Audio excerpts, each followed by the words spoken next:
Right, I think we should start. Otherwise, we are not be able to finish uh, the program on time, right? So lot to cover, but I think like we cover the key part. But there's element six, like as I explained at the beginning. So how's your lunch? Good. You eat lot. Tim, how's your lunch? You had a big lunch or what?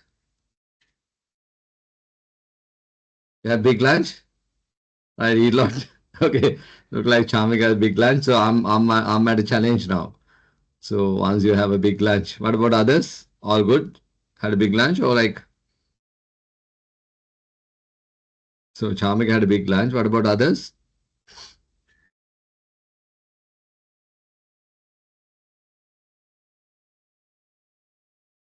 What about others? So Darshan also had a kind of like a big lunch. Let's see. So all of you have a kind of a good lunch, right? Okay. Right. Okay.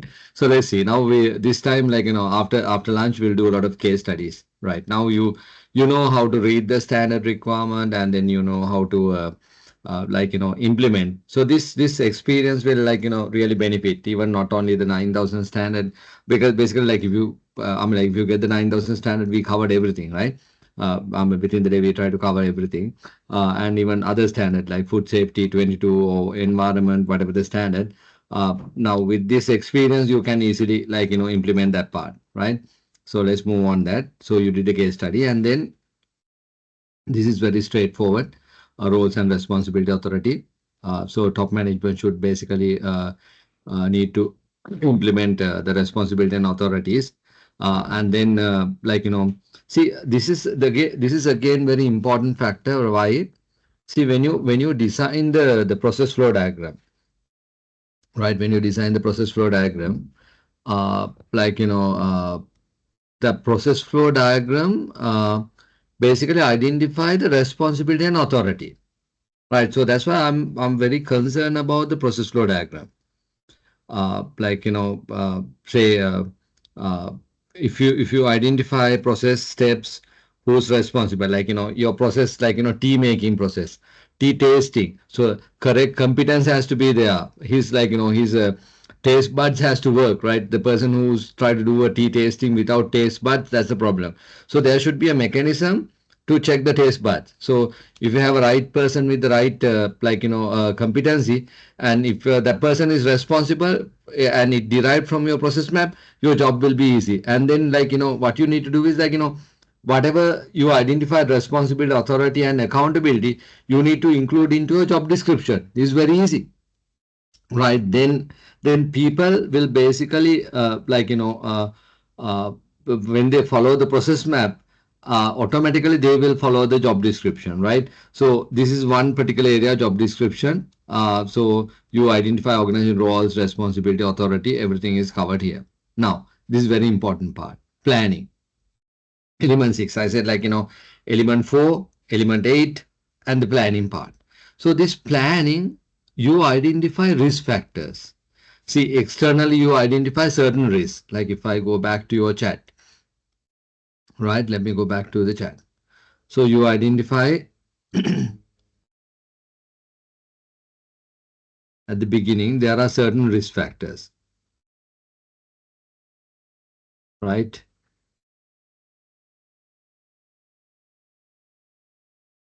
See, pharmaceutical, you identify positives. Internal research and development lab is there, quality assurance compliance there, human resource, operation efficiency, then external regulation issues you identify. So in your context, you identify what are the risk factors, right? Say uh, university, academic staff, lab facilities are there. So those are positive factors. Negative factors, you identify limited resource or maybe lecture halls. But one thing, if you have this kind of resource, say now I'll take one example, lecture halls. You we don't have issue with the lecture hall. So that's one particular case study. So when you analyze this you try to develop action plan, right? Your task, your responsibility, and then the timeline. So maybe like you might say, okay, lecture halls are not available. So then you can identify like uh, what is the issues you are having with not available in the lecture halls. So you can identify, okay, my time period, like I can finish my this particular segment, this particular course by within 6 months. But due to not availability of the lecture hall, I might need to extend for another 3 months. So the one module will take about 9 months. So there's a 3 month loss. So then you try to develop some action plan.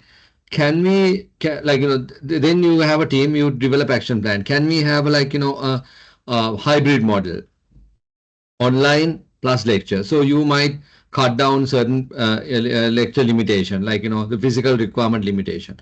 Or maybe like in factory environment, what we do is like we basically like identify the like if there's a high production requirement. So what we do is like we identify the shift work. So we'll say, okay, machines are available, is only run 7 to 4:30. So then we break it into like 6 to 2, 2 to 10. So then instead of 7 to 4:30, machine will be run for 16 hours.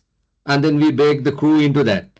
So then we can get high capacity, right? Or maybe like if there's a lecture hall, are you running during the night time?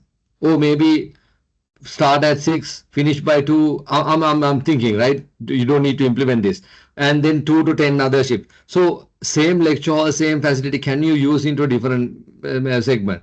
Or maybe is there any possibility to get a funding and have another lecture hall? So you develop everything based on the risk mitigation plan, right? Say now, like if I take one example.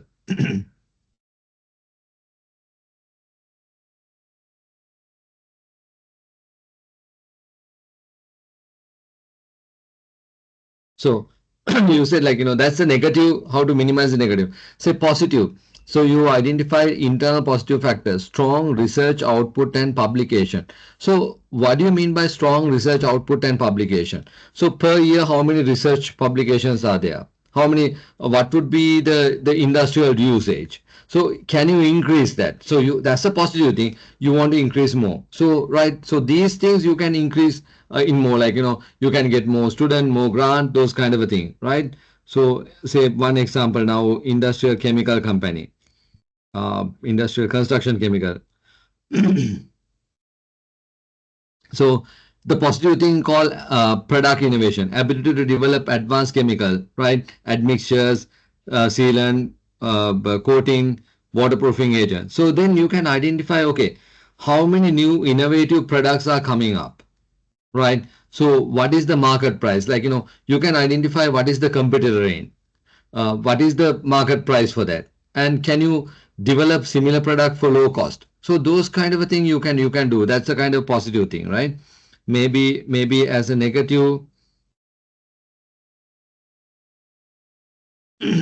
skill workforce for R&D capabilities. So now you need to do a skill workforce, because like when you started to work on with the R&D, if the people are not retaining, that goes as a strength again. So I'll look for negative thing. Okay. High product cost, raw materials, resin, polymer additives are expensive. So this is something you can work with the purchasing team.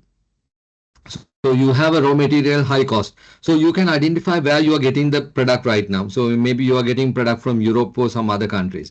So you can see the alternative suppliers, right? Alternative chemical products. So that will be a purchasing. So purchasing team can develop action plan. Okay. So this particular raw material, this resin, I'm getting from this. So is there any other raw material suppliers? So that will be part one. Then he communicate with them and then get sample and then give it to R&D team. Then do the research work.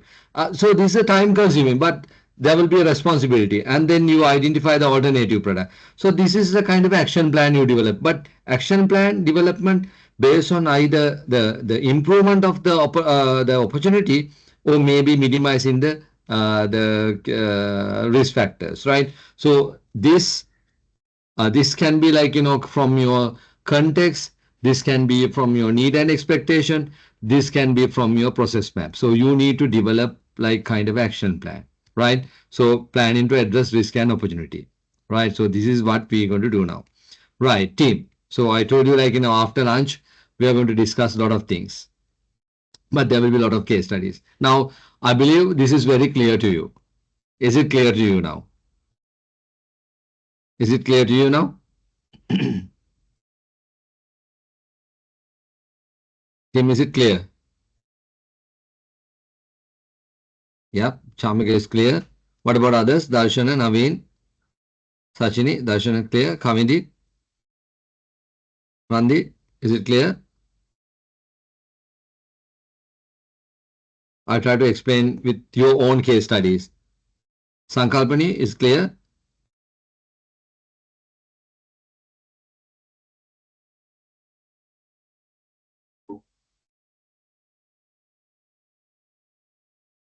Dakshita Konara, is it clear?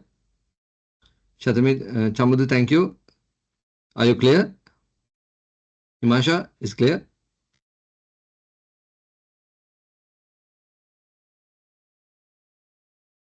Right. Now, let's do this case study. So now you can pick anything. Say maybe you can pick the process risk. So you might say, okay, desiccated coconut, my process drying time is not sufficient. So there will be an issue with the product. So you can think of a process risk, or maybe external risk, or maybe internal. But only thing, when you develop action plan, there are risk factors which you can't control. Say for example, climate change. Right. Only thing we can do is adapt, right? Only thing we can do is adapt. You can't change it. You can't change the weather pattern. So don't try to go for that kind of an example, but initially try to understand one particular example. So then you identify what is your problem, what is the risk or opportunity. If it is opportunity, you need to enhance it. If it is a risk, you need to reduce it. And then identify the task. What are the tasks you are going to do? Who's responsible? What is the timeline? But then there should be a proper like analysis, data analysis, quantification from where to where you try to go with this action plan. Right? I hope it's clear to you. Right? Is it clear to you? Tim, is all right with you? Yeah. So let's develop one action plan, right? One action plan, and then you can put it on the chat or WhatsApp. I'm good. So we'll take about like 5 minutes. So now is 26. Okay, within 5 minutes.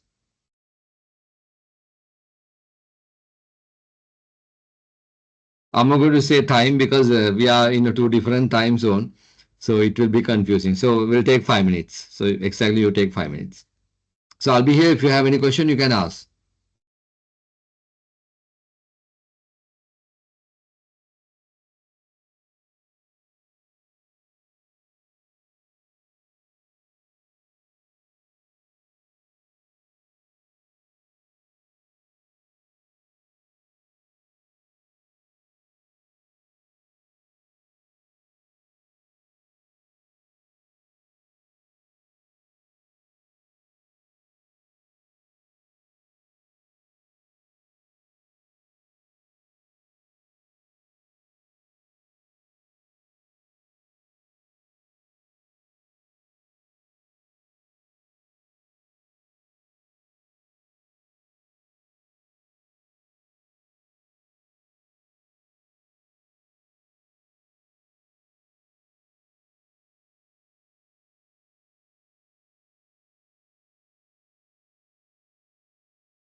Ranga, can you just elaborate this question? How to agriculture firm that important? Just elaborate this. Give me more information about this. What do you mean by agriculture firm? Are they like into plantation or what is that? So if you can just give me Yes, sir. more, yeah. Yes, sir. I am in intern about agriculture farm as intern student. And Okay. sir, yes, plantations. Plantation. What is the plantation? What do they do? Like tea, rubber, or whatever? Also, livestock and uh, other plantation like mango, uh, guava, Okay. like that. Okay. So Ranga, what you can do is like, say if we'll consider livestock, right? So what are the external factors? See, maybe depend on the surrounding where your plantations are there. So there can be some external factors, right? So the positive, negatives, and then same time, like say, imagine you are managing a livestock. What would be the internal factors? Say if there's a issue with the livestock, that will be really serious impact on that, right? And then maybe like what are the problems you are having internally? Until like that, so uh, What sort of problems you are having internally? Maybe I don't mind if you explaining Sinhala as well, if you want. externally කියන්නේ මේ අර livestock management කරද්දී ඔව් ලයිෆ්ස්ටොක් management කරද්දී වාගේ මම අර understand කරන්න හදනවා කන්ටෙක්ස් එක මොකක්ද කියලා. එක්ස්ටර්නල් හරි ඉන්ටර්නල් හරි මොනවාද වෙන්න පුළුවන් තියෙන ප්‍රශ්න මොනවාද ලයිෆ්ස්ටොක් වල?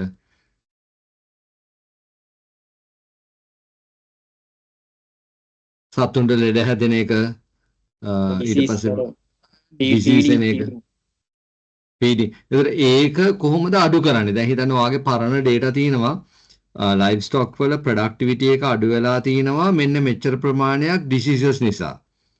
එහෙම නැත්නම් වෙලාවට මොන හරි දෙන්න ඕනේ විටමින්ස් ටික දීලා නැති නිසා. ඒතර ඒක ප්‍රශ්නයන්නේ බිස්නස් එකට. එක්කෝ එන්න ඕනේ වොලියුම් එක අවුට්පුට් එක ඇවිල්ලා නැහැ. yes මගේ පොයින්ට් එක ක්ලියර් නේද ඔයාලට? yes sir. එතකොට ඒක අඩු කරන්නවා මොකද කරන්නේ? ඒ කියන්නේ වෙලාවට දෙන එක හරි හරි ෆීඩින් යන පැටර්න් එක හරි එහෙම නැත්නම් ඩිසීසස් එන්නේ නැති වෙන්න මොනවාද කරන්නේ? සමහරවිට ඩිසීසස් එන්නේ නැති වෙන්න සමහරට රෙගියුලර් කරන්න ඕනේ ටෙස්ටිං ටික කරලා නැතුව ඇති. අපිට ඒක මිස් yes වෙලා හරි අරන් නැතුව. ඒතර ඇක්ෂන් ප්ලෑන් එකක් හදන්න එහෙම වෙන්නේ නැති වෙන්න මොකද්ද අපි කරන්නේ? ඒතර ඒකෙන් අවුට්පුට් එක තමයි මගෙන් ගන්න ප්‍රොඩක්ටිවිටි එක දිගටම කරගෙන යනවා ඒ ගානටම. ඒතර ප්‍රොඩක්ටිවිටි ඩ්‍රොප් වෙන්නේ නැහැ මම. වොලියුම්ස් මේන්ටේන් වෙනවා. රඟ ඕකේ නේද? okay sir. එතකොට හරි. එතකොට ඒ වලට තමයි අපි ඇක්ෂන් ප්ලෑන් හදන්නේ. එහෙම නැත්නම් ඔයාගේ හිතන්න ප්‍රොසෙස් එකක් තියෙනවා කියලා. ඔයාගේ හැචරි එකක් හරි මොන හරි තියෙනවා කියලා. එතකොට හැචරි එකේ අවුට්පුට් එක මොකද්ද? හැචරි එකට සාම්පල් සිලෙක්ට් කරගන්නේ කොහොමද? ඒ ප්‍රොසෙස් එක වැරදුනොත් මොනවද වෙන්නේ? එතකොට ඒකටත් ඕන නම් රිස්ක් එකක් හොයාගන්න පුළුවන් ඔයාලට. එතකොට එකක් මොකක් හරි හොයාගෙන ඇක්ෂන් ප්ලෑන් එකක් හදන්න අර මෙතන අපිට ඕනේ දැන් මේ ප්‍රෝග්‍රෑම් එක ඇතුළතදී ඕගොල්ලෝ කන්සෙප්ට් එක තේරුම් ගත්තා නම් එතනින් එහා පැත්තේ ඕන එකකට ඕගලන්ට ඕන දෙයක් උත්තර හොයාගන්න පුළුවන්. ක්ලියර් නේ රඟ? yes sir. ඔයා okay ක්ලියර් නැත්නම් අපව අහන්න. okay sir. right thank you sir. okay right so others are done. තව වෙලා තියෙනවා ඒගොල්ලන්නේ. now විනාඩි 5ක් ගියා. team all good? okay I'm started to get the feedback.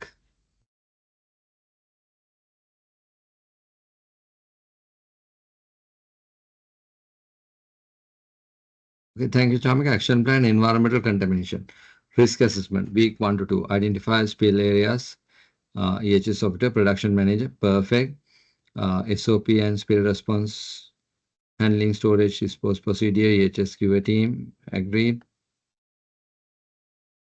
contaminant and waste management, buns, trace, labeling, disposal, maintenance, production team, staff training, safe handling and spill response, HR, monitoring and improvement, VXIS, inspection, SOP management, outcome, reduce spill, safe waste disposal, regular compliance. This is perfect.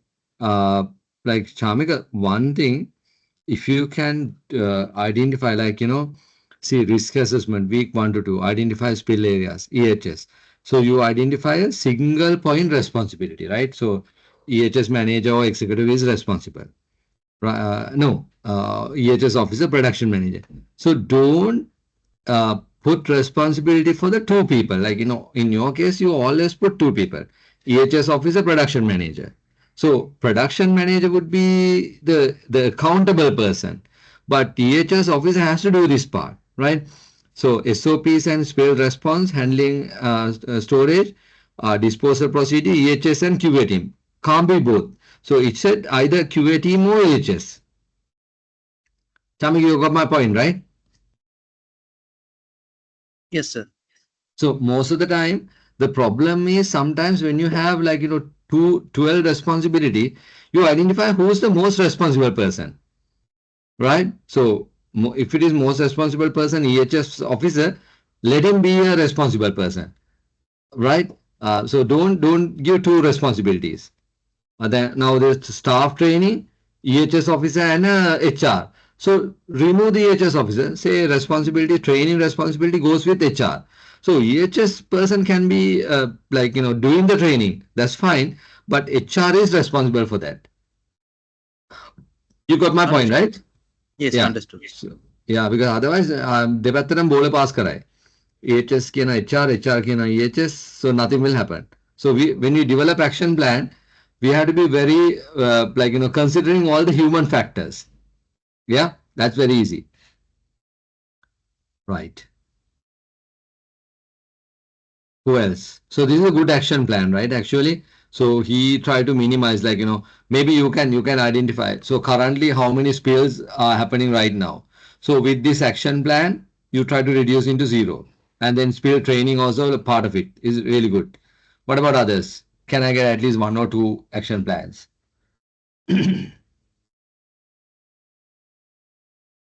Can I get at least one more action plan, one or two action plan? So, Tim, if you can do this within the course, I'm guaranteed like you'll be uh, um, kind of like you can, even though this is online program, you are competent enough to understand the standard requirement. You are competent enough to at least implement in the this kind of thing in your organization, right? And for the organizing team, like um, I'm not going to sign people who has not participate for the throughout the day, right? See, after we sign the certificate, in industry there's a validity. So right now for the second session, only 230 people are there. So I'll be signing only 230 certificate, not more than that, right? So I believe organization team is here, right? So people have not participated for the second session. I'm sorry, I can't do anything because like when you present the certificate to the industry, then if they ask question, definitely they will ask. And if you don't know how to answer it, or if you give a wrong answer, that's pretty bad on me as well, and the organizing committee as well. So I believe it was clearly communicated at the beginning, right? So I'm not going to sign application more than 230 or anything like second session after second session that will be the maximum numbers, right? Right. Okay. Darshan and Naveen. So clean room contamination. Interesting. So people who doesn't know about clean room, I think like this is for the medical device. So medical device is like you like there are class one, two, three kind of a thing. Even two there A B. So your medical product goes into your body. So there are some medical products stay outside. That low risk, like we call class one, like your face mask is a class one because it's outside, like it prevent COVID virus going into your lung system, right? But if you have a like like what do you call a stent, which is goes to your heart, right? Stent, like if your heart is not working, if your valve is three valves is blocked, so you have to have a stent, right? That's the normal scenario. So you put stent, and if you break your arms or whatever, then they put like the tungsten pieces with the nail. Make sure like your bones are tied up. So those kind of a requirement, and then of course the surgical gloves, because the doctors are using surgical gloves to put like touch your internal organism, right? So that goes inside your body. So I'm like if this particular medical device has some like dust particles or anything, right? That can create a big problem, right? Imagine in your blood system if there's a dust particle started to go around in your brain, like all of a sudden your brain parts start not working. So uh, it act as a kind of a clotting agent, right? So that's we need to be very careful. So that's why clean room is important in the medical device. So in food sector we talk about hygiene room, hygiene condition, but actually clean room go beyond that. So in food sector we are not worried about the dust particle size, right? But in clean room we need to measure the dust particle level as well. And always most of the time like we they maintain positive pressure. Positive pressure means like within your room the pressure is much more than the outside. So when you open the door, pressure goes out from your room, not from externally outside to inside. It's inside to outside, and then air comes through a filtering system we call HEPA filter, and it's a mechanical system. It's a bit expensive, but of course, medical device you have no option. You need to maintain this. So clean room contamination action plan. So Adil, I believe Darshana identify the situation, right? The process error. So if they identify the clean room contamination, stop production, quarantine effect batches, review environmental monitoring, HVACA cleaning, and growing practices, deep cleaning and disinfect with the validated agent, retain operation and aesthetic techniques and growing, repair maintenance, HVAC and equipment, strengthen environment monitoring program, rotate, disinfect, improve growing qualification, regular HPCA, HEPA filter, uh, um, requalification, trend monitoring, results. Right. Okay. Now, this task I agreed, Darshana, but what is the timeline? What is the responsibility? And then what do you mean by clean room contamination? So dust level is up. Up to what level? Right? So then after all these activities, what is the level you are going to reduce? So that information has to be there. Darshana, you got my point, right? And who's responsible for stop production? Quarantine effect bet. Who's responsible for that? And what is the timeline for that? Darshan, you are with me? Darshan, you have got my point, right? Yeah. So this is very important, right? So that part you need to do, you need to include. Then problem, inconsistent quality of coconut, immature, overripe, moldy, or damaged. Central raw material inspection, action set clear acceptance criteria, maturity, moisture, weight, shell condition, responsible QC inspector, every delivery batch agreed, train procurement receiving teams, action train staff to coconut graining and rejection process, QA procurement head within 1 week. Okay, interesting. Implement approve a supply list. Ajala agreed with this. Action approve only reliable farmers, supply based on consistent quality, responsible procurement team, timeline immediate and ongoing. Okay. Apply action, maintain supply scorecard based on the rejection rate delays, responsible QA team, monthly review, apply rejection and feedback system, action, retain subsequent coordinate with documented feedback, responsible receiving team QA, okay, publish supply to improve sorting before delivery, consider pre-sorting or contract farming, set up own sourcing network or pre-sorting unit near farms. Yeah. This is very good. But again, this part, last two, like consider pre-sorting contract farming, set up own sourcing network or pre-sorting near unit near farms. So who's responsible for it, and then when are you going to do that? This part you need to cover. Right. I think like these are the three example I got it is really good. Right. Is very good example. Right. Is really good example. That's nice. Thank you. Right, let's move on. So this is now if you develop action plan. See, most of the time organization think like when you have a ISO system, right? It will be like there for the audit. But imagine if you develop action plan every month, monthly when you have a monthly meeting, right? When you have a monthly meeting, you basically discuss the action plan, right, with the team.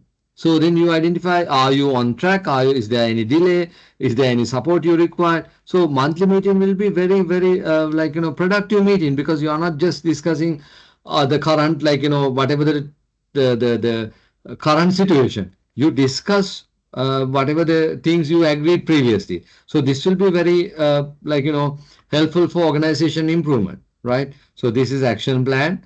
So this is part we covered, case studies covered. Now, most important part, quality objective, right?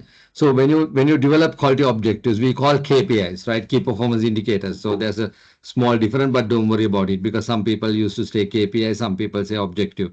Whichever familiar, you can use it. But only thing, we need to understand the concept. So organization shall establish quality objective at relevant function levels and process. So say there are three areas. One is strategic direction you can identify. So organization might say, look, we need to double the volume. That's a strategic direction within 1 year, right? So that's one strategic direction.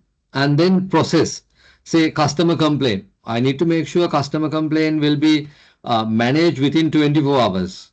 That's one way. Customer satisfaction index, we need to improve a customer satisfaction index by, maybe 90%. We need to maintain. So those are like strategic. And then the process wise, purchasing.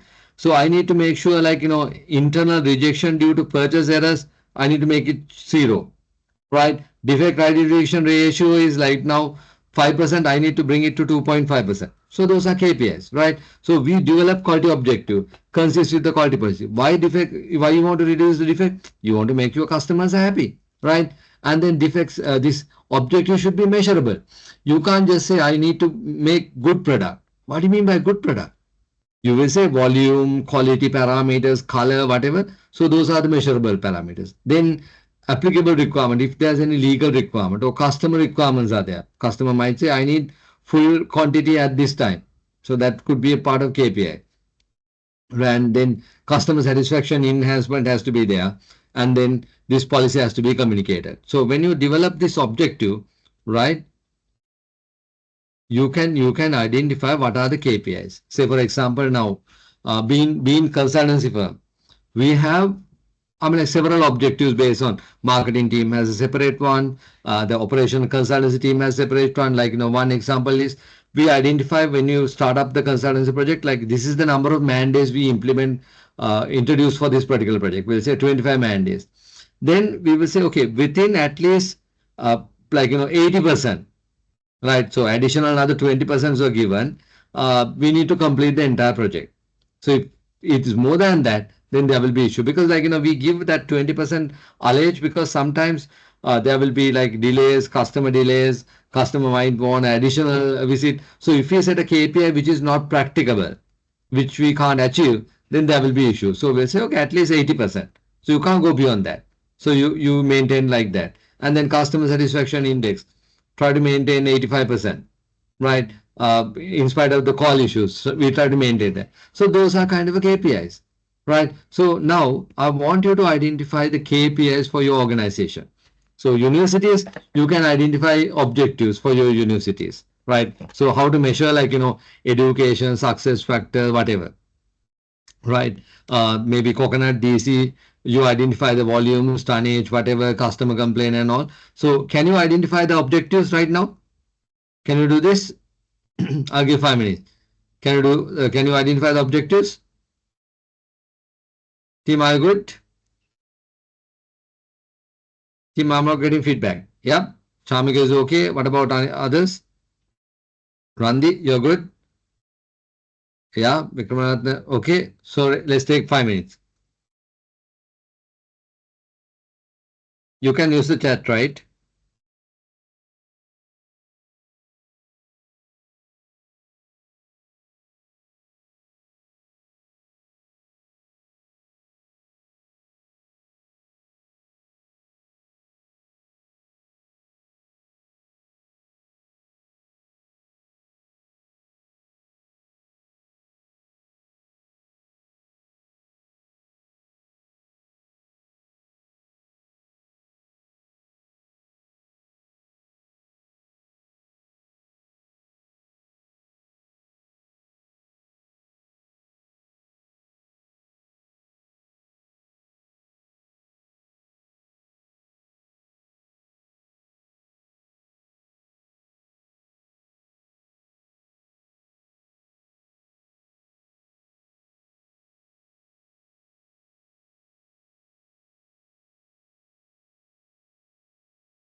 Angela, I'm just reading your one again. So, see, the consider pre-sorting or contract farming, or set up sourcing network or pre-sorting unit near farms. So this could work as a separate project, right? So this will be like, is a lot of work. So you consider this everything as a kind of a part of the project, but this pre-sorting, contract farming part, because starting with the agreement, communicating with the farmers, or maybe setting up a sourcing network, a pre-sourcing unit near the farms, it's not easy. So that can itself act as a kind of a total new project, right? I hope you got my point, right? You're back to like you can finish your task. The objective part. So you can see this is very important. Huh? So even top management, if you develop your ISO system in a proper way, uh, you can get top management like involvement heavily on this, because there are some areas like say for example now Angela's pre-sorting and contract farming. That's a business decision. Maybe QA manager, we can't take it. So business owner or the director or GM has to take this, right? So this is one particular area. So this is like or maybe setting a pre-sorting unit at like near the farmland. That's again a business decision. So top management should come. So then you need to justify what are the benefits, what are the risk factors you are going to reduce. Yep. So now get back to the new one, right? Charmik has sent. Ensure product meet performance and safety standard. 98%, more than 98% batch pass QC. Okay, excellent. So when you set 98 batches, right? Like 98% of your batch should pass first time. So that's one QA task, right? Because if you had to do a rework, right, those kind of thing, it's again you are delaying your product goes to customer, and then again your cost factors will go up. Fantastic KPI. Achieve high customer satisfaction, 90% above feedback, sales and customer service. Agree. Maintain full regulatory compliance, 100% audit pass, QA and EHS. Yeah, agreed. So maintain fully regulatory compliance mean your dust level, your sound level, your water COD, BOD level. You can include that. 100% audit pass. Minimize environmental impact, reduce hazard waste by 50% annually. Okay, excellent. That is fantastic target. Like so if you set this kind of a target, the hazardous waste, right? You might every year by 15%. So sometimes you need to go up to your suppliers and discuss. Otherwise, there's no way you can reduce it, right? Drive continuous improvement. Uh, okay, I am not very sure what you mean by that. Process improvement, continuous process improvement per year QA, 5%. Drive continuous process improvement per year by more than 5%. I'm not very sure about that part. Ensure all employees complete mandatory training, 100% annual completion. So you have a training plan. According to training plan, you check. Uh, Chamika, this is excellent KPIs. So now like under each and every task, you can develop action plan. Right. Say for example, ensure product meet performance sales standard, 98% batch. So what is your current rate? Right. Say for example, you say, okay, my current first time pass rate is about 96. So how are you going to increase up to 98? If it is 98, how are you going to maintain it? Right. If it is 99, what happened? Something wrong with your KPIs. Right. Bringing up to 99, right? You can't just say I'm above the standard. Right. So I mean, always continuous improvement part, right? Customer satisfaction, 90%. So where's your drawback? Say in our case, we said like, okay, call answering would be the drawback, right? So then how are we going to improve that? So these are the kind of a requirement. Yep. Chamika, this is excellent. Thank you very much. I think like we are shared with the group team, so then team can understand what you mean by KPIs. Can I get more feedback? KPIs from others. Chamika, this is excellent. Perfect KPI. So Thank you you, can sir. develop action plan. You can develop action plan for everything, right? You know that part, Thank you, sir. right?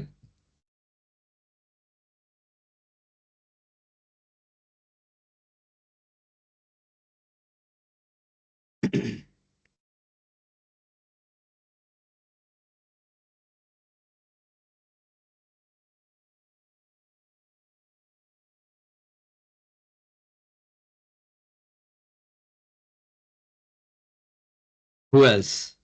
So can I get one more feedback? This is excellent. Can I get one more feedback?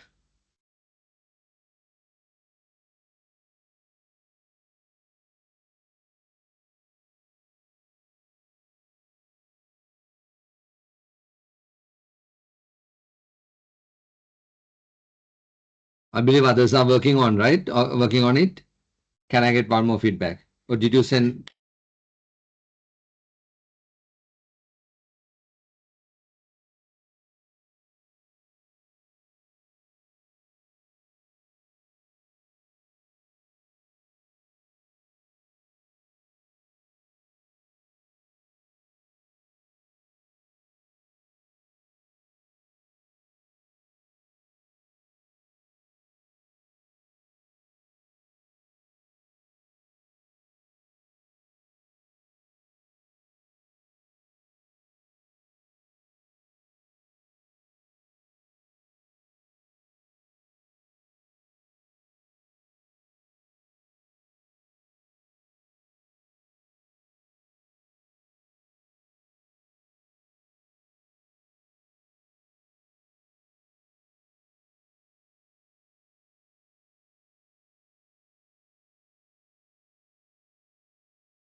What about others? Is it difficult? Okay, Darshan Naveen has sent GMP and regulator compliance, 100% compliance, zero critical audit findings, right? So, right. So, Darshan, like, this is a challenging one. So, what do you mean by like, so if you set this kind of a target, right? Zero critical audit findings, uh, uh, I mean, like, it can go two ways, right? So if there's a critical finding, you tend to push auditors not to put finding because I'm losing my KPI objective and then I'm not going to get my increment. Is it? That's what do you think? If you put this kind of a finding, right? So better to like, say you can develop your own GMP checklist, scorecard, right? You can develop your scorecard and then you can say, okay, like 5S, always try to maintain GMP scorecard about like 85-90%. Darshana, you got my point, right? Naveen, you got it my point? Naveen is there? So when you said like zero finding, right? Uh where is this now? Then product quality 90% first pass batch release, excellent. Customer satisfaction, reduce complaints by 50% annually. Agreed, because you can have a Pareto and then you identify what is my major customer complaint and then you can reduce. Kappa effectiveness 95%, Kappa close with timeline, contamination control, zero cross contamination incident, employee training 100% GMP training compliance, 3 improvement project per year. Excellent. Darshan, this is really nice.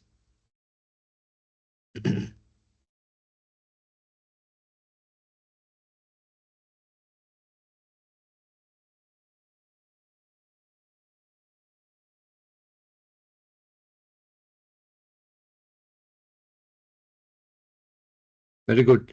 Just think of that zero critical audit finding. Other than that, it's perfect. Anjana, improve product quality 2% customer complaint per month, less than 2%, right? Okay. So now there's a different.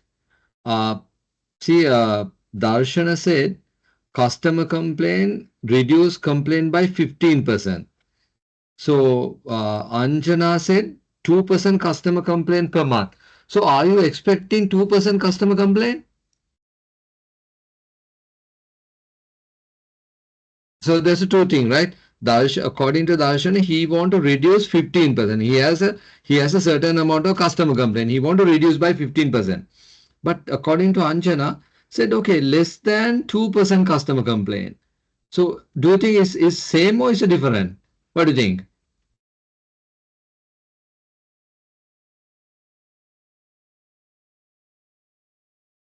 Team, what do you think? Guys, I need feedback. I need feedback. What do you think? Say for example now in safety, you say okay, I need to reduce my near miss accident by 50%. That's one thing. Second thing, you will say okay, I'm okay with 5 near miss per year, so people can cut their fingers, but not cut, the almost cutting their fingers, those chances. So you allow 5 near misses or 5 lost time accident, so people can accident and then they go to hospital. So it's too different, right? So you Anjana, you got my point, right? Anjana is there, right? Guys, don't worry, this is a learning curve. So nobody's going to laugh, nobody's criticize you, this is, since you have given this information only I can explain this, right? So you are helping to others, right? So this, after this program, when you started to implement, you should be able to understand this, right? So Anjana, you got my point, right? I think you are there. All gone or what? Anjana and all there, right? Okay, Anjana, you're there.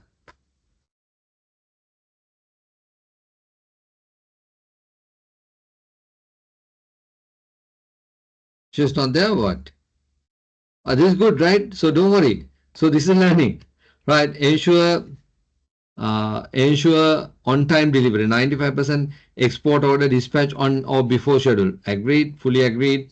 Maintain. This can't be 95. This has to be 100%, right? See, 5% is a huge loss. You have to pay demurrage, everything. So this has to be 100%, right? Dispatch on time or before. Maintain product consistency, 95.8% batch meeting, moisture and fairness spec agreed. Reduce raw material rejection, 5% coconut rejection at intake, agreed. Enhance the employee competency, 100% production staff trained on SOPs and GNP annually, agreed. And then one more thing. So all of you have identified training as a kind of a part of requirement, but training effectiveness, right? So we do training, but we are not checking the effectiveness, whether people understand it or not. So that part we need to study, right? So then ensure food safety compliance, zero major nonconformity in internal audit, food safety audit. Okay, that bit challenging. Just don't try to put KPIs into auditing. Let audit will be free, right? So if there's a major, let them put the major. So if you put KPIs, auditors are under pressure, and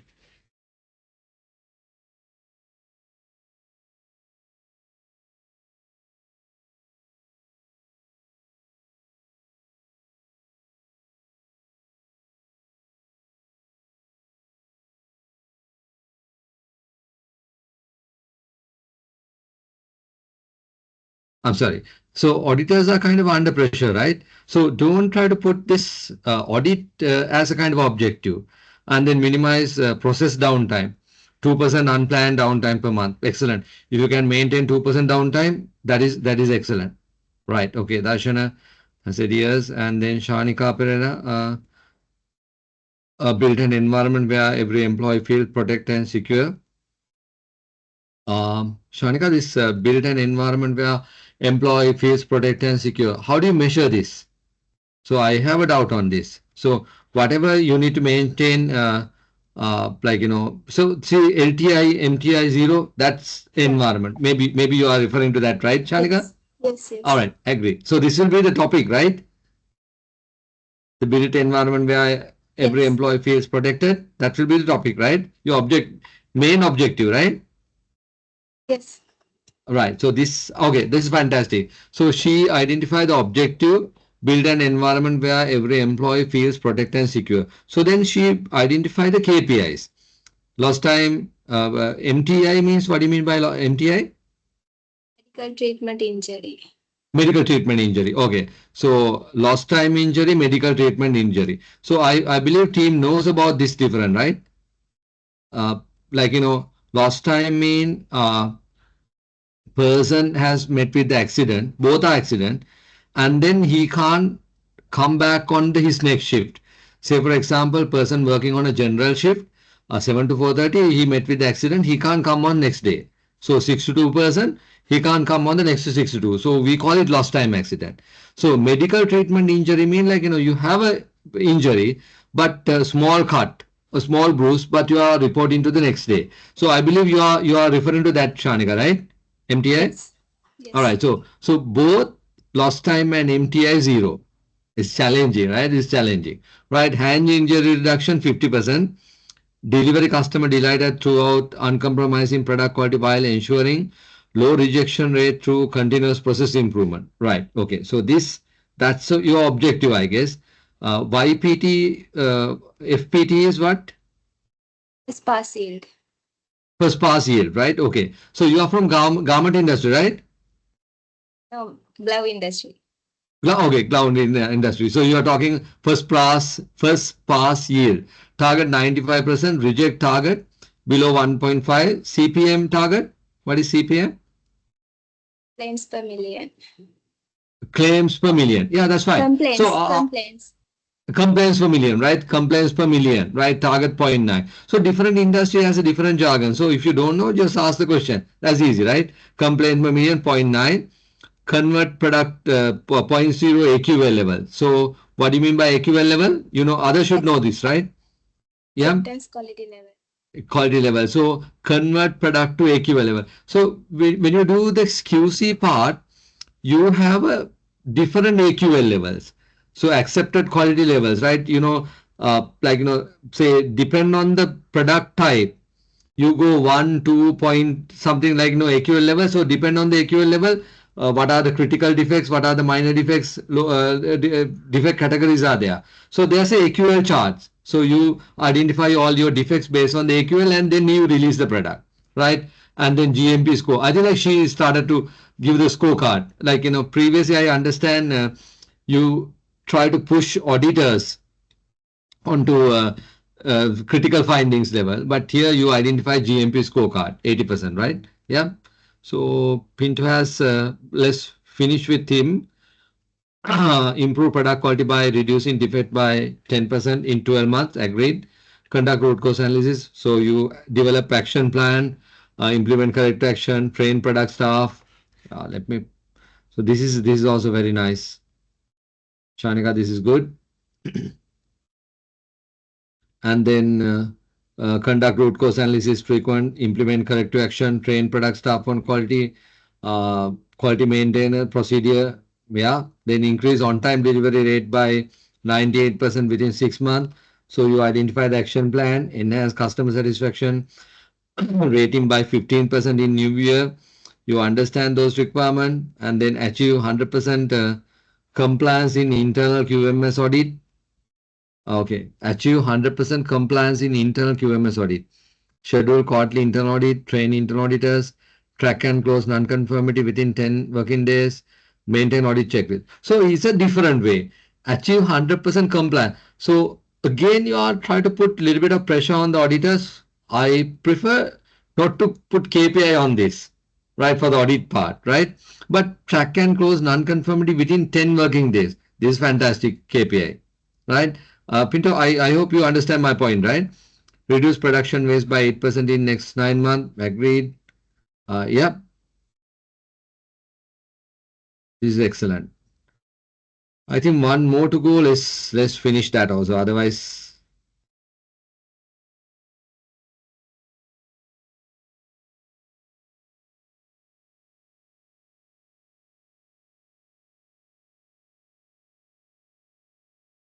bit unfair for him. Chaitya Rajakaruna has sent this. Yeah. Product quality and safety ensure beverage meet microbiology safety standards, zero tolerance for pathogen, control yield mount, and achieve 100% traceability raw material and finished good. Okay. So you identify separate KPIs. So microbiology zero pathogen. You test report based on that. E mole count. So what is the level? uh, and 100% traceability, what is the timeline you are going to maintain, right? Customer satisfaction 95%, consistently meet sensory quality expectation, taste, color, aroma, clarity, delivery product on time, agreed, raw material and supply quality approval and monitoring supply based on quality performance, 95 compliance, conduct routine incoming raw material checks for chemicals, microbiology, this part, conduct routine incoming. So these are not KPIs, right? So, but uh, monitoring supply based on quality performance, 95% compliance, agreed. But conduct routine incoming, those are like, part of your procedures. But then you can set violation, KPIs for violation and all.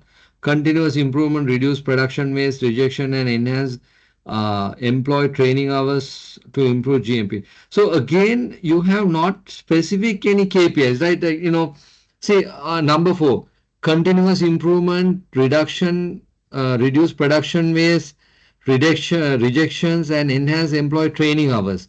So there's no target set, right? So you need to set targets for the objective. Environmental sustainability goals, minimum packaging waste to recycle and biodegradable. So what do you mean by packaging waste? So is it 5%, 10%? Like, where do you want to reduce? So if you identify this, that will be easy, right? So Chaitya, thank you very much. You need to improve a little bit, but all the others are quite good. But you give a good shot, right?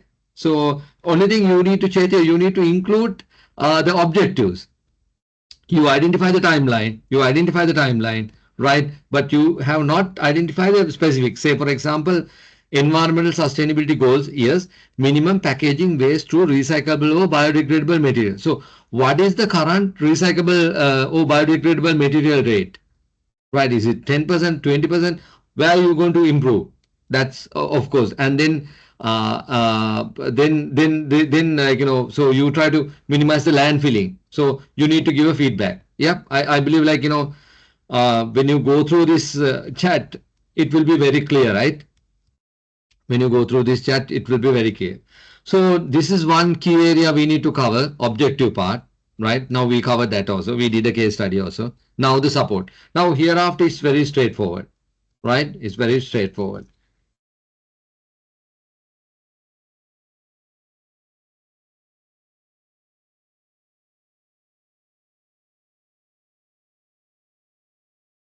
Let me go back to the our own area. Let's see where we are. So we complete the context part, right? Hope you can see the screen moving, right? It's not the same screen, right?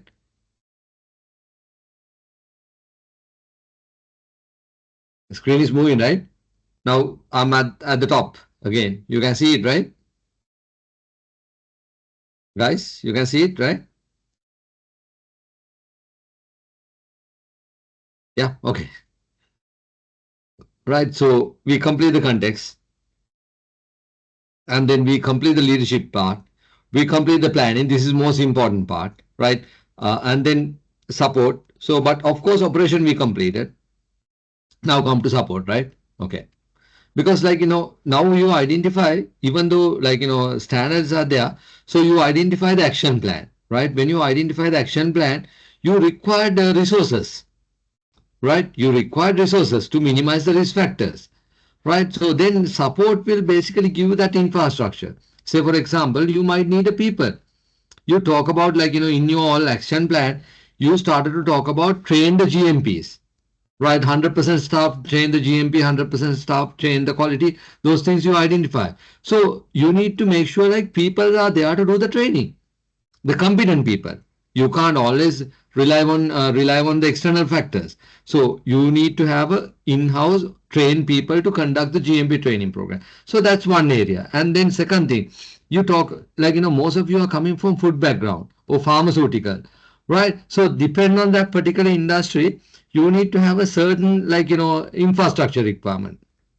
Say for example, now the food manufacturing, say desiccated coconut, or maybe a beverage plant, right? Or maybe a tea export plant, right? So you need to have certain building associate. But our friend, he has a ready mix concrete chemical plant, so that has a different environment. So tea, pharmaceutical, as well as the beverage, you look for close environment, right? Your environment has to be close. But in ready mix chemical plant, you are looking for an open environment, but surrounding has to be covered because dust particles should not go outside, right? So then structure will be totally different. And then equipment, in ready mix plant, chemical plant, we are using maybe MS or SS both. But when it's come to food, we are stick to different type of SS, right? So then the hardware, software, transportation mechanism. So those are the requirements. So those requirements come from your project, come from your process map, right? So these are the key areas.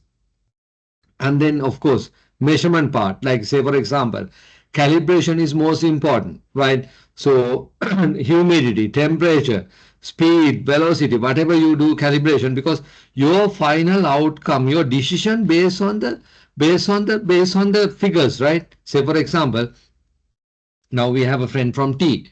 So you in your tea pack you say, okay, 50 grams, 100 grams, 250 grams. So what happened?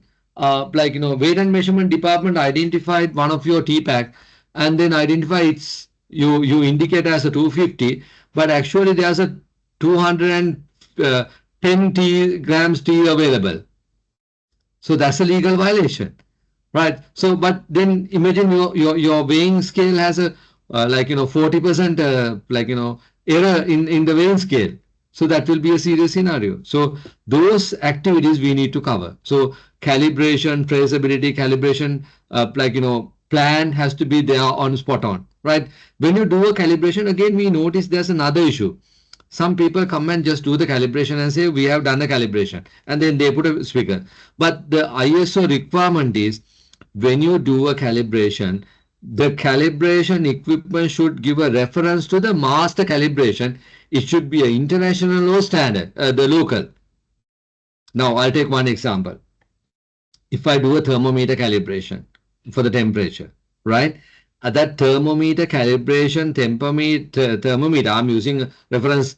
So that reference should have a reference to a national or international reference standard. So when you go to the industry, go back and check the weighing scale or whatever calibration meters, whether those informations are available or not. If you don't have, that will be an issue, because always there should be a reference to the national and international standard. So that's one requirement, right? So this is the traceability part. And then organization knowledge. So you talk about internal knowledge, the training, getting people into external knowledge, food safety requirement, especially if you're having R&D. You talk about one of the risk factors is having a skill set of people. So those training you can't do externally. You have to have in-house knowledge, in-house training program. So you need to develop training plan with the help of HR. So one of your project map, you ask, training is done by HSC and HR. I said no, don't put it to HSC, put it to HR, because they are the custodian. right? So they need to basically coordinate. It doesn't mean like, HR can do all the training. So the technical training has to be done by people like you. So, but HR will coordinate and say, look, next month there's a training program. Can you plan that program? In-house program. There's an external program. You need to bring an external competent person to do that program. So can you plan that? So those kind of a thing. So maybe external trainer evaluation process, you can be part of it, because HR doesn't know how to evaluate the technical. Say if somebody wants to come and do ISO, so HR doesn't know how to talk to the ISO trainer. So maybe technical person like you will come and talk to them, right? So those requirement has to be there. So this is like organization knowledge, and then competency. So this is very important. Education, training, and experience, right? Say for example now. If it is R&D manager. So like if it is R&D manager, like you can't just depend on the education and the experience, education and the training, right? So depend on the industry, like you need to have a certain experience. Then only you become R&D, good R&D manager. Like if you don't know about the machines and all, like you might have a qualification even up to PhD, but you can't become a good R&D manager. I know there are some example. There are people who has lot of qualification. They try to become R&D manager or R&D directors, but with the qualification you can't do, because you need to involve in the process. You need to know about your organization and the capability of your processes. That experience is very important. Like say for example, if it is a rubber industry, gloves manufacturing, you can have a PhD in gloves manufacturing, I mean the polymer PhD. But when you come back and try to become R&D director or manager in the polymer industry, you need to have certain experience.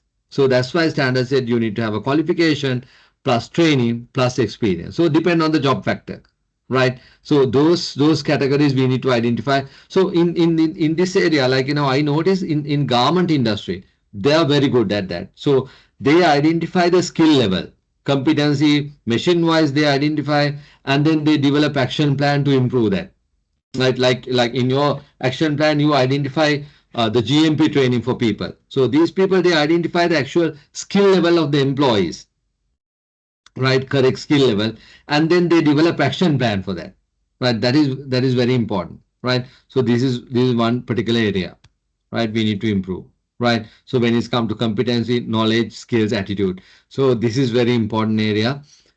When you want to improve the competencies, knowledge you can give, skills you can give, but attitude training is must. So now like in context analysis, if you identify your people are not into good attitude, like their internal communication, those things are not good, then you can of course develop attitude at a training program as well, right? Now I want to do a one requirement. Say the case study, I want you to identify one particular job. Dhami, you asked some question, right?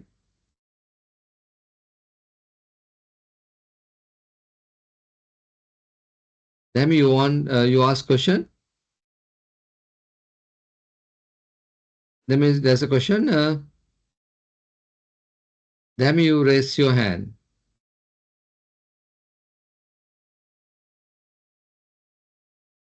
Okay, right. No, if you have a question, you can ask, right? Any given time, you can ask the question.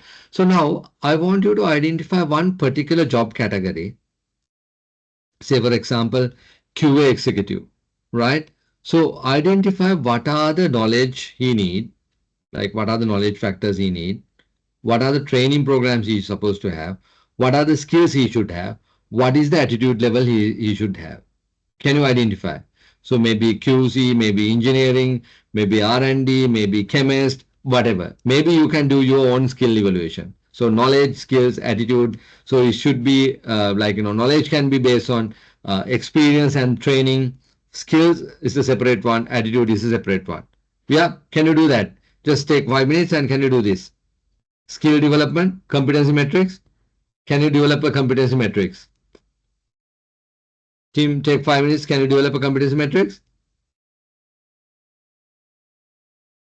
Team, you're good? Are you tired or what? Little more to go. Team, are you tired? You guys be tired or what?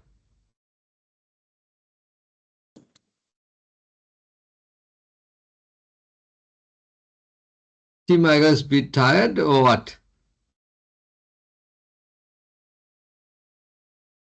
So can we do this within 5 minutes? I thought of without going without a break. You okay with that? Okay, Shamika is yes. So let's take 5 minutes. Yeah. So let's take 5 minutes. So and then we'll do a competence analysis. So you can identify whoever, whatever the job category, maybe GM, maybe CEO, maybe chemist, whoever, right? But identify the correct KPIs, correct competencies.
I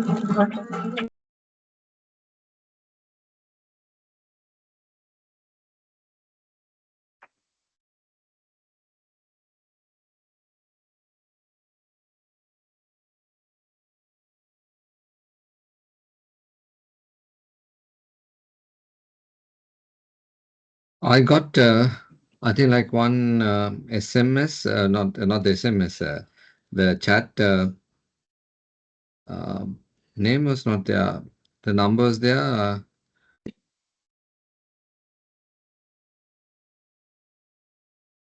So quality objectives for university, enhancing teaching and learning. These are for the previous one, right? Teaching, learning quality, ensure updated curricula, innovative methods, and qualified staff. So then second objective, improve student satisfaction, provide strong academic support, facility, and student service. So this is actually good, but only missing part is the monitoring part. See, say for example now increase graduate employability, align programs with market needs, and improve career guidance. So, how do you measure this? So, you need to have a measuring mechanism, right? So out of you graduates, how many of them are employed, like within what is the timeline, they get employment, right? So, I don't have the name. So, whoever has sent this, you can check that part, right? I give feedback on that.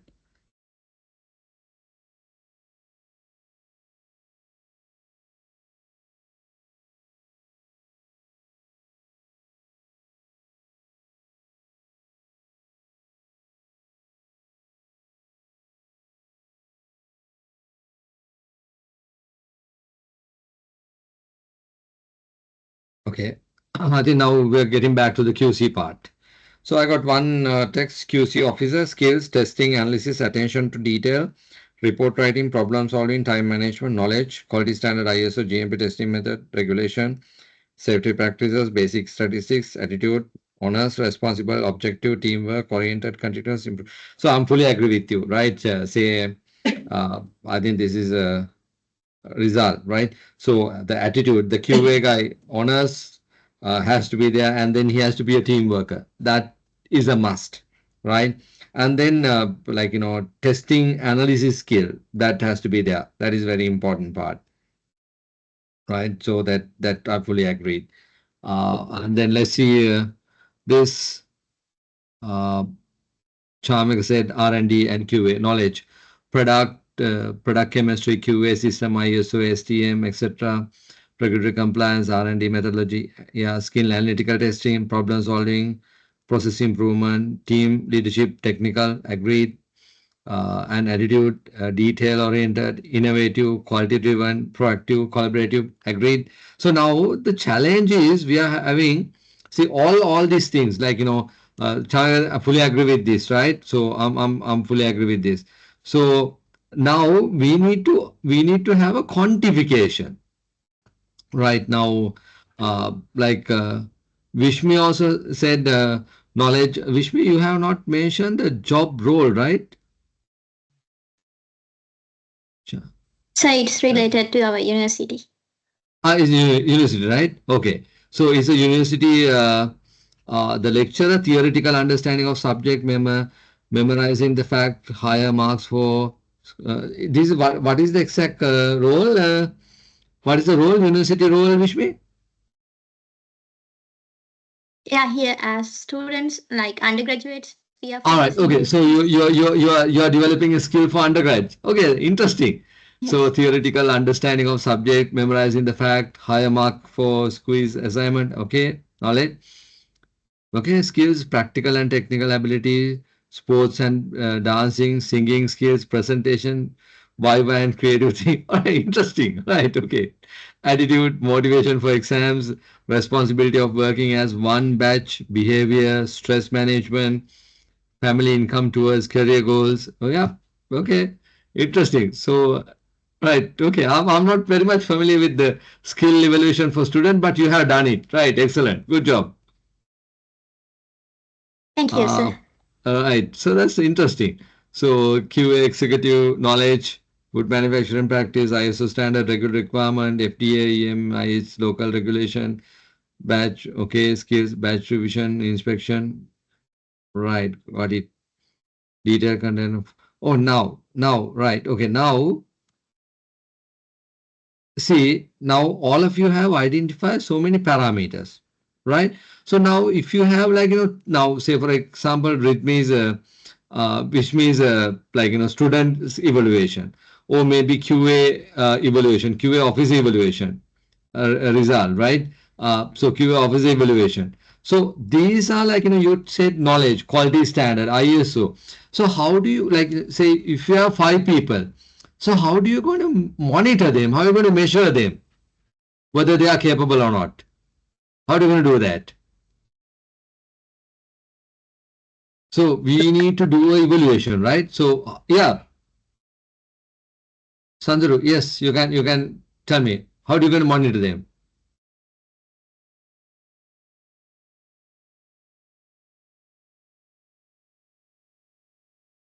How do you going to monitor them? Say for example, now for the QC officer testing part, right?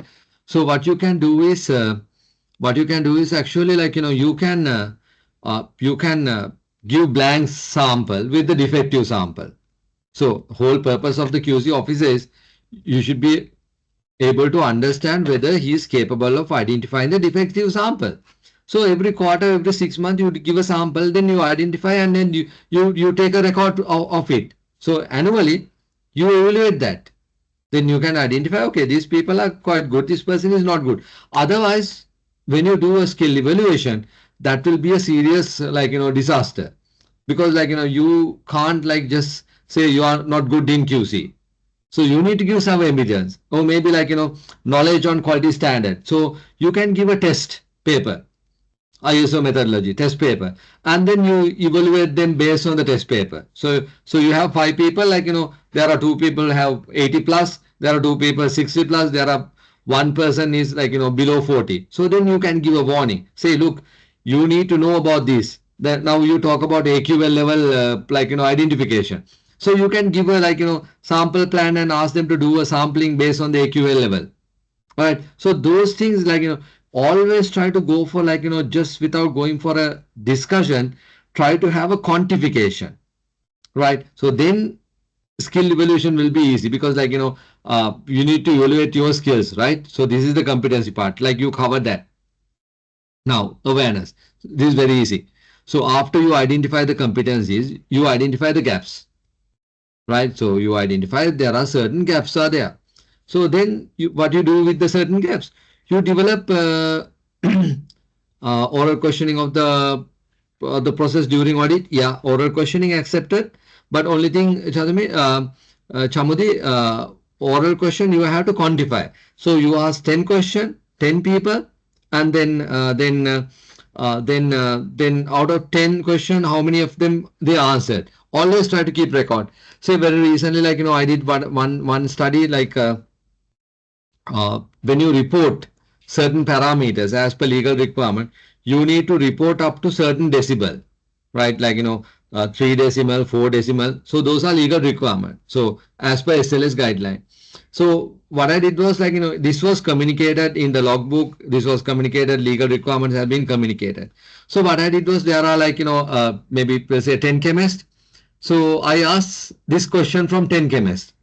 So this particular testing results, like how many decimal up to decimal you need to report, right? So what do you think the answers? It was shocking. Even though you communicate, even though you put log note, people don't like go through it and then remember it, right? Or maybe they don't practice it. You don't need to remember, like if there's a changes, if you started to practice, then automatically it will be there, but they are not practicing it. So if you have 10 chemists, their results will be 10. One person with 2 digits, one person with 3 digits, one person with 4 digits, one person with single digits, one person round off. So it's totally wrong. Right. So when you do, like, always try to go for the quantification, recording, right? That's very important, right? So that part is required, right? Now, so when you identify the gaps, the competency gap, say skill gaps.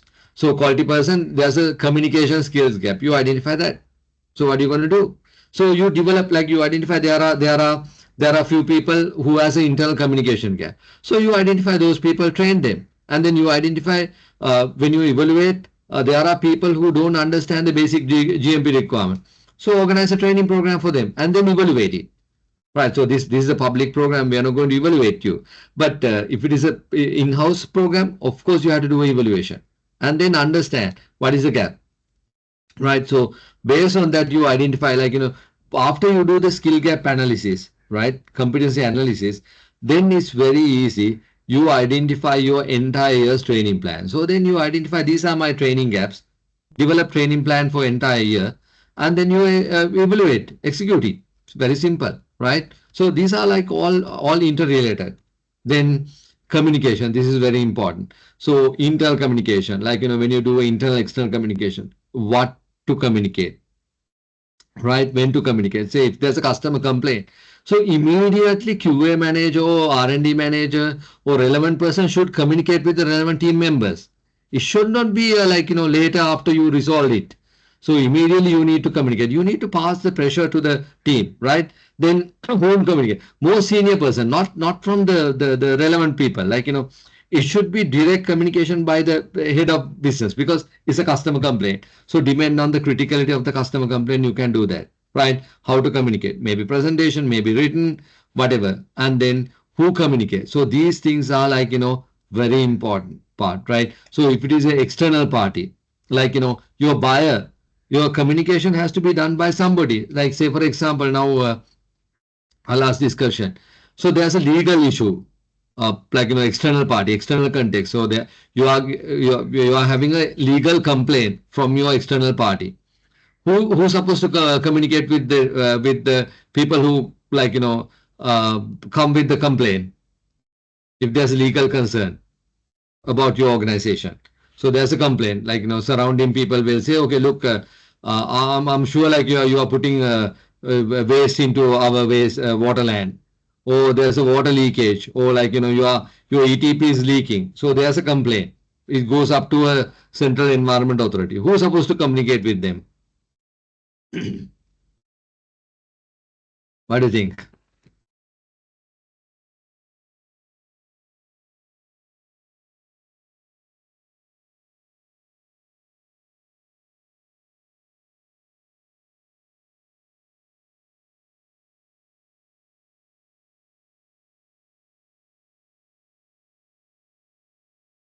What do you think? What do you think? Who's supposed to communicate? PHS officer. PH is an external party. PHI officer is an external party. No, So if EHS officer. EHS officer, yeah, EHS officer, or if it is an officer, if you have some background communicating with the legal party, that's fine. If he doesn't have any experience, better to take, like, a senior person. So most of the organization, what they do is, like, they work with the HR, and then if you have a legal, like, background person with the legal, you talk with the legal guys as well, because we don't know. Sometimes depend on the answers you are giving, it can be bounced back. Yeah. So better to have, like, that kind of a caliber, the senior person, not the officer actually, maybe manager and above level. Yeah, you got my point, right? Yes, sir. Right. So now these are documented information. These are now afterward is very straightforward. See, like, you have to develop process map. You have to develop like, KPIs, objectives, policies. Everything there should be a document, right? So when you develop a document, standard said, okay, creating and updating. So you need to have a identification and description. So title has to be there, date has to be there, author, reference number has to be there. So those things has to be there in your control document, right? This is a must. And then control of documents, like, like, say if that document is required, how do you going to find the document, right? Like, so like, say how fast you can retrieve the document. So the filing number, all these things are part of the document requirement, right? Now, we don't need to worry about this part, right? I hope you are clear. So let me go back to the top. So we are in PDCA, plan, do, check, act. So according to this, right? So we complete the context part, we complete the leadership part, we complete planning part, we complete support. So all planning activities we completed, right? And if you can remember, after the planning operation, after the what you call the process mapping, we straight away complete the operation, because if you can like develop process map covering the operation activities, so then operation will take care of the planning part, right? Your process map has to be spot on, then everybody will basically follow the process map, right? Now we go for a check-in part, right? Now it's very straightforward, it's easy.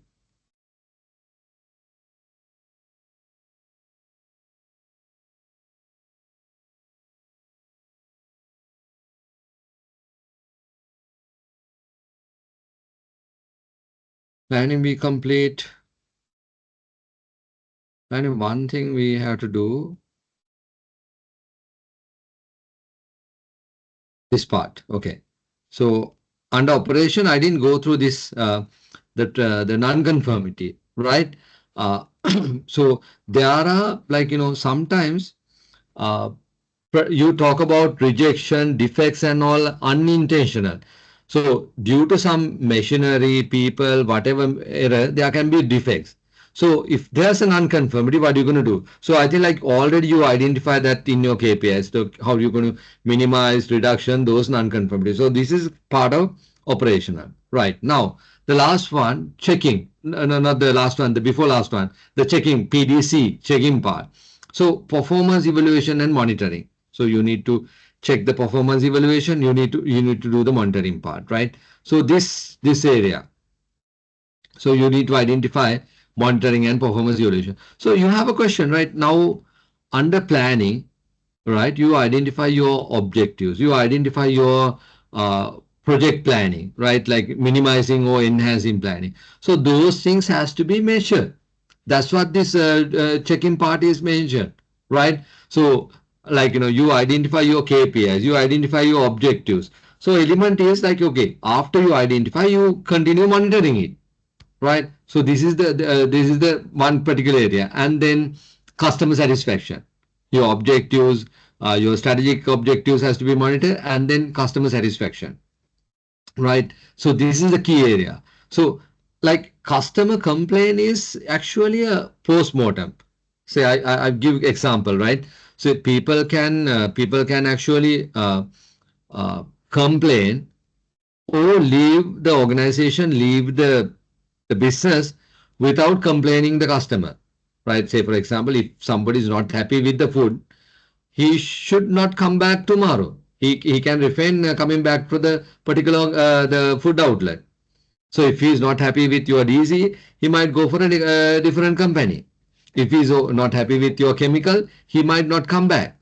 And same with us. If he is not happy with our training, if he is not happy with our consultancy, he can go to another consultancy without informing us.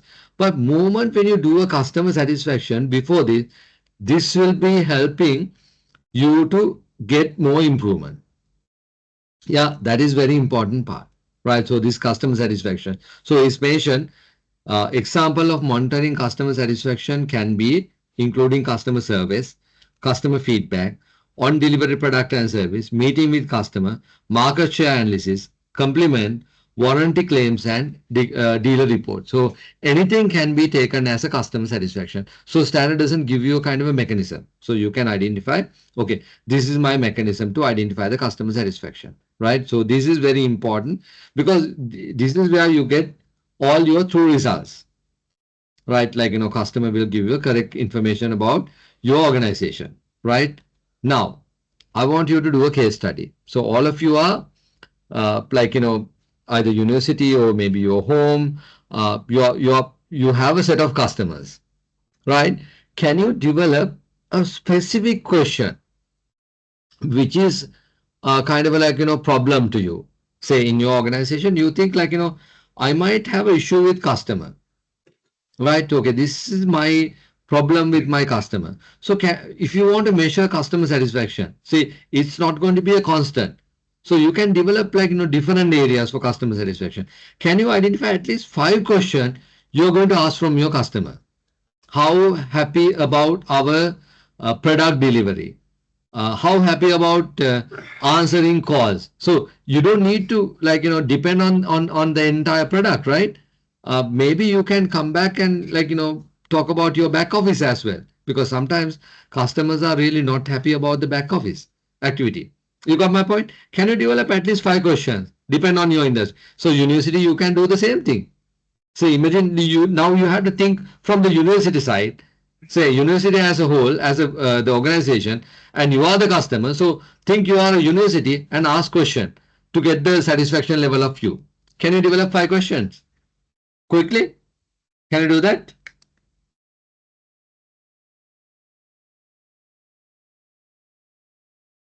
You can do that. Yeah. Let's start now.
Okay, I got a WhatsApp message also, like customer student satisfaction in university setting.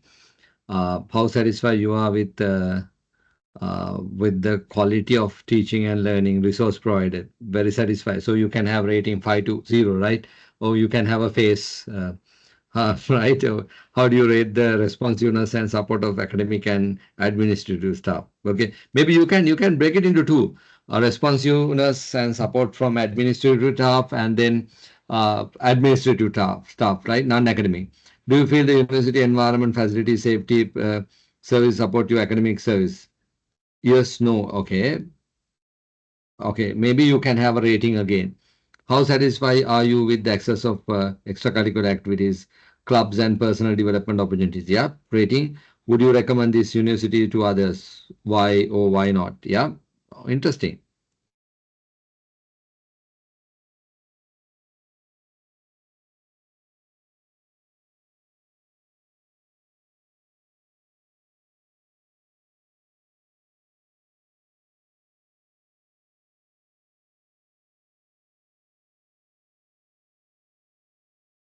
Okay, let's let's see the other areas. So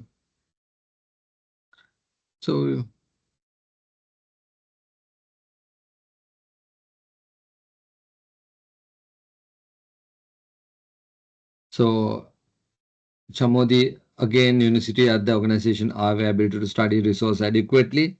So these are questions, right? Like, so maybe you can give a kind of rating. Extracurricular activities and student service useful? Yeah, maybe yes, no, that will be problem. How safe and comfortable in the campus environment? Yeah.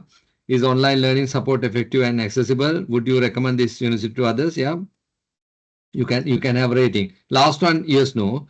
And then like previously, you can ask question if no, why? If yes, why? Are you satisfied with the teaching and learning quality of university? Do you feel facility, labs, library meet your need? Your student service, counseling, career guidance, admin help, uh, uh, services are student services, counseling. Do you think university fees match the value of education you receive? How satisfied you are with? Yeah. So all universities, right? How satisfied you are with quality and performance of the product? Okay. Charmik asks about the product quality. So Charmik, again, you can have a rating, right? 1 to 5, right? So you can have a kind of a rating.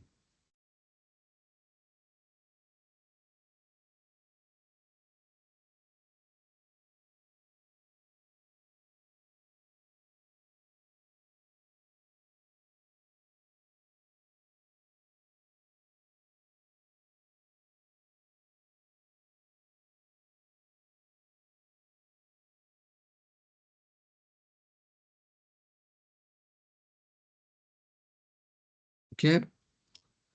Uh, how do you rate the delivery timeline and reliability? Yeah. How satisfied you with our technical support and customer service? Of course, you need like in your industry, always you need that services, right? So they ask for that. What improvement do you product? So interesting. So answer to given below scale 1 to 5, very poor. 5 is excellent. See now there are some organization they ask like 5 to like excellent 5, 1 is 0, one is very poor. So even like they want to maintain like 3, 4, 5, like of if customer rated about 3, 4, 5, they are not bothering the customer, right? Like now you have asked about like 5 questions. See sometimes like this question will be very lengthy, people doesn't want to write, but some organization they will ask how satisfied you are our service, one question, right? They give excellent, very good, good, average, poor. So up to good, they are okay. They are not bothering the customer. But if somebody said average and not good, then they call customer and ask the reason. Right? Immediately they do that. So that's like very simple. One SMS, one WhatsApp message saying how satisfied about our service. One question, right? Maybe particular that industry, but maybe 5 question is good enough. So don't make it very lengthy. So universities you have so many unsatisfied quality of teaching and academic program. Yeah, Okay. So I think like we covered that part, right? So customer satisfaction is very important. Now, up to that point, up to customer satisfaction, right?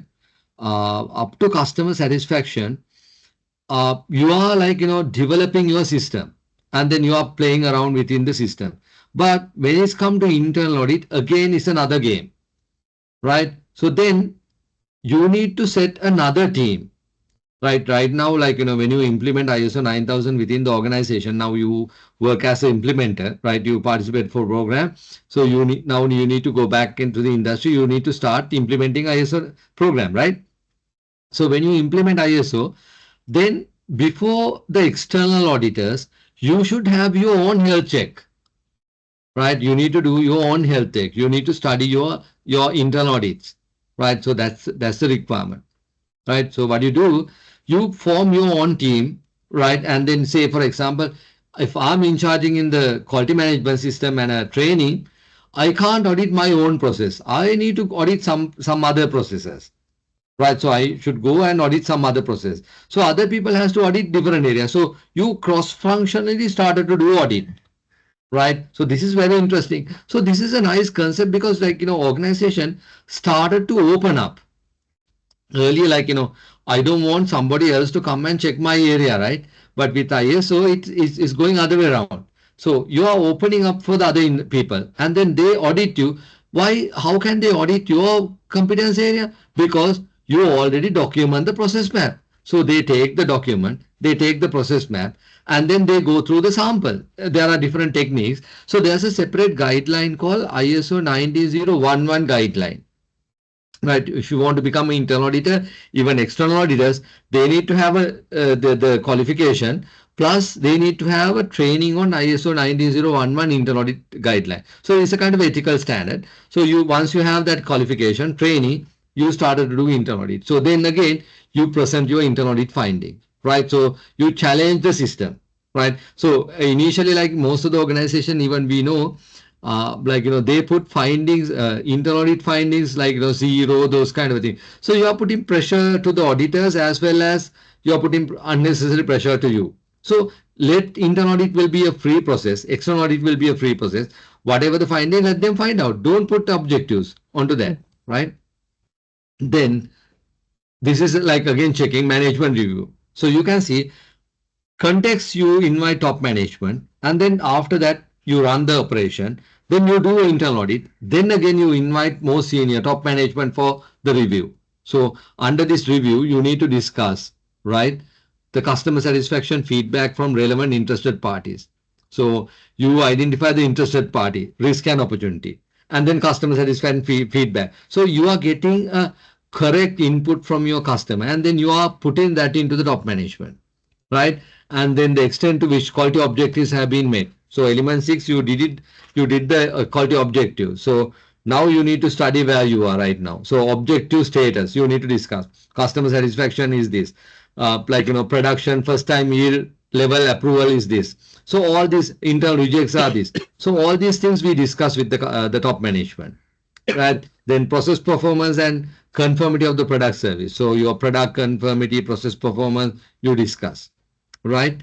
And then you non-conformity. So how many non-conformities? What are the corrective action? You discuss that part. And then monitoring, measuring results. You monitor, calibration, all results. You discuss with the top management. So within that meeting, top management will get total like, awareness about the organization. Then audit results, findings, everything. Then if you have an external provider, their performance, right? And then the resource requirement you need to discuss with the top management. And then you identify risk factors and opportunities. So your project plan, where you are right now with the project plan, and then the improvement part, you discuss all these things with the top management, right? So this is most important area. And then there should be output from the management. Output from the top management shall include decisions and related to opportunity for improvement, any need for changes of the quality management, resource need. Say, for example, you might say, okay, I need this training facility required. It should be part of your management review. I need to include more like, lecture rooms, part of management review. I need to include more laboratories, part of requirement, maybe like, EPL requirement. I need to have a dust barrier or maybe a sprinkler system. That's part of the management review requirement. So those are kind of a requirement. So then standard said retain documented. So again, go back. Review dates, everything has to be there. And you can't just have a written paper, right? So those are the document requirement, right? So this is one thing. Now, last phase. We complete context. We complete leadership, planning, support, operation, performance evaluation, improvement. Let's do that.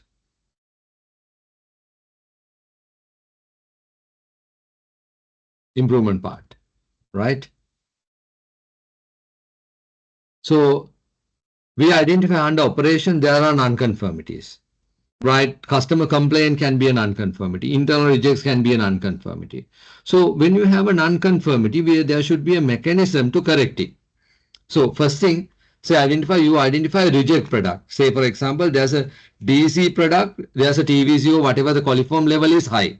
So what are you going to do? You can't keep that with the normal product, right? You segregate, right? And then you take a decision. Are we going through a heat process again? Or are we going to discard it? The corrective action, correction. So that's a part of correction. What you do immediately, right? And then second thing, you do analysis. Why there's a TVC coliform is high? Then you analyze and then you do corrective action. So there are two things required. One is correction, immediately what you're going to do, and then corrective action. So temperature control, people, GMP hygiene, maybe training, all these things depend on the internal factors, internal context, internal non-conformity handling. So you do the root cause analysis, right? So these are the kind of requirements. So non-conformity and corrective action is a key part of this. Even management review you need to discuss, right? So and then again based on that you take immediately action. What are the things you need to identify? So maybe there will be some resource requirement, right? And then standard required continuous improvement. Say for example, you identify, okay, my current first time yield is this. Next year, when you go for a first yield level 95, can you go for 97? See, now, uh, if you're familiar with, there's a standard called ISO 50001 2018. That is the standard for energy management system, right? So when you go for this particular standard, every year you need to show the improvement. This is the challenge. So now ISO you can 9000 you can show the improvement, right? Very easily you can show the improvement. Say customer complaint you can reduce, you whatever there are some areas you can show. But energy management system, say for example, now if you are making a DC or if you are making a construction chemical, right? If you are making a gloves, so you can identify what is the kilowatt hours the energy goes into gloves. What is the energy goes into like DC? What is the energy goes into ton of chemicals, right? Because you are using grid energy, you can calculate. So then the standard required every year you need to show the improvement. So if you can't show the improvement, mean you can't continue the certificate. Right, continuous improvement is that strict in energy standard. But quality, of course, you can do a lot of changes. You can show a lot of improvement. So continual improvement mean customer satisfaction level, efficiency, yield, supplier, third party, whatever you are showing the improvement. So this is what standard requirement. Right. I think we covered everything. We are a bit early, so we are about 15 minutes early. That's fine. But we covered the entire thing with the case study. So we started with the process map, context and everything external. We came to a process, we studied the operation part, and then we connect with the support service part, like your infrastructure, your service, your competency and everything. And then we complete that, and then we started to go for a check-in part, right? Then we complete up to internal audit and management review, and then continuous improvement part. So this is the entire cycle about ISO 9001 2015. So this is the implementer program. So that's why I just try to do a lot of case studies with you without just going through the theory part. So whoever who involved with the case studies, I know they got full knowledge. Without any hesitation, they can work on ISO project. I believe others also will get the same benefit out of it, because this is a kind of a workshop style program, even though we are doing it online. So now I think like I covered everything, the entire standard requirement. So if you have any question, you can ask now.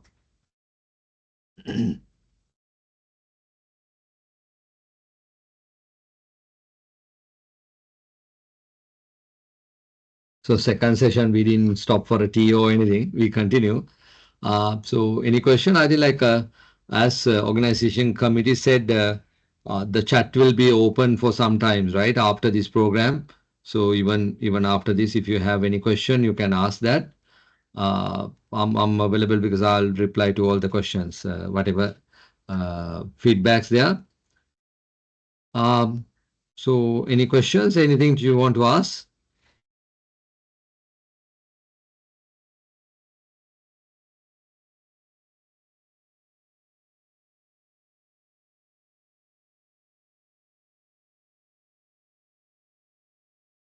Okay, this is good. Pharmaceutical, you asked only two questions. How satisfied? So maybe you can product packaging, how easy was to understand. So you are not. So you'll be very careful, right? You are not talking about the product quality, right? So you just ask about the outcome, and then you ask about you're very smart. Ask about your scope. You limited your scope, right? You're not not going through the functionalities, right? Pereira is good, right? Was so so all about university, right? Yeah, all about university. Kaushan, talk about satisfied with the quality of the product. Is the product easy to use? Does the product meet your expectation? Is the price reasonable for your value? Would you recommend this product to others? Yeah, that's also good. Yep. Tim, I think like I covered everything, so maybe you can use WhatsApp chat to continue the communication. Whenever I'm available, like I normally reply to all the communication part. Uh, Anything else? So if you don't have any question, maybe we can hand over to the uh, academic the Peradeniya team if they are available.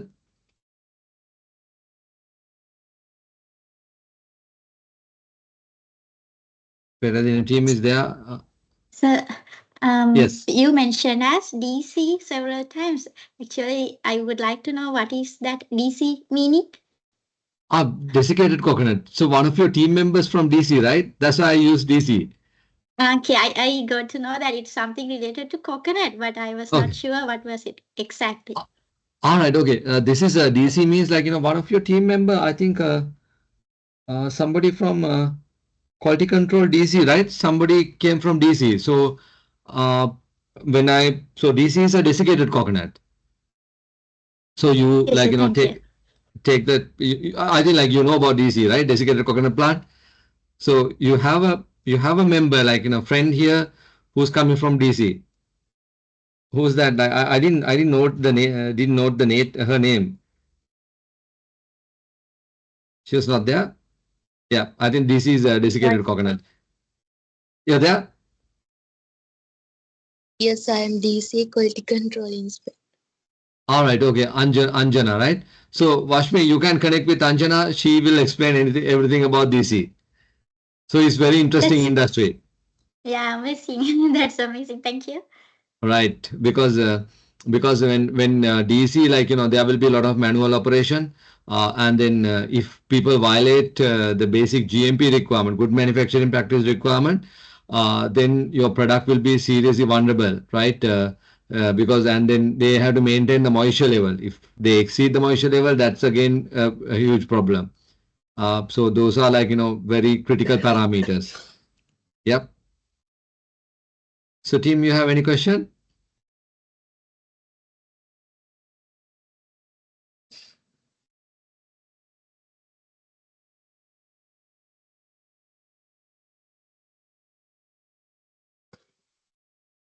So look like there's no question, or maybe you feel free to question on the chat.